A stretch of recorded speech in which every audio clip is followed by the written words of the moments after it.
Hi guys, welcome back to our channel. మా family Tirupati ట్రిప్లో ఈరోజు డే 2.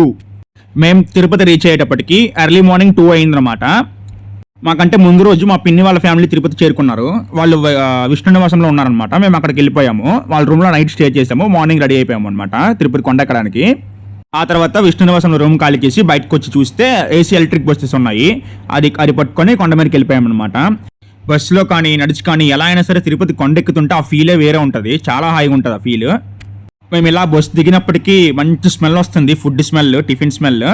ఇక మేము అక్కడ పొంగలి, తర్వాత దోశ, పునుగులు అవన్నీ కూడా టేస్ట్ చూసాము. చాలా బాగున్నాయి టిఫిన్స్. అండ్ అక్కడ నుంచి కళ్యాణ్ కట్టకి వెళ్ళిపోయి స్వామివారికి తలనీళ్ళు సమర్పించుకున్న తర్వాత రెడీ అయిపోయాము అనమాట. మేము రూమ్ ఆల్రెడీ ఆన్లైన్లో బుక్ చేసుకున్నాం అనమాట. సో ఏఆర్పీ కౌంటర్ దగ్గరికి వెళ్ళి రూమ్ కోసం టోకెన్ తీసుకున్నాము. అక్కడ నుంచి మాకు రాంబగిచ్చ దగ్గర వచ్చింది రూము. అక్కడ నుంచి వ్యాన్లో వెళ్ళిపోయాము రూమ్ రాంబగిచ్చకి.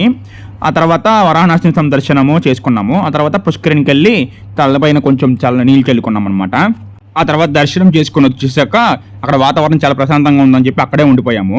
అండ్ మేము ఇంటి దగ్గర నుంచి కర్పూరం బిళ్ళలు తీసుకెళ్ళాం అనమాట. అక్కడ స్వామివారి గాలిగోపురం ఎదురుగానే ఒక జ్యోతిలాగా వెలుగుతుంటుంది కదా, అక్కడికి మేము తీసుకెళ్ళిన కర్పూరం బిళ్ళల్ని కొబ్బరికాయ చెప్పులో వేసేసి స్వామివారికి హారతి ఇచ్చేసి అక్కడ పెట్టేశామన్నమాట. అక్కడ నుంచి వేంగమాంబ ఆపోజిట్లో మనకి టిఫిన్ షాప్స్ ఉంటాయి కదా, అక్కడికి వెళ్ళి టిఫిన్ చేసాము.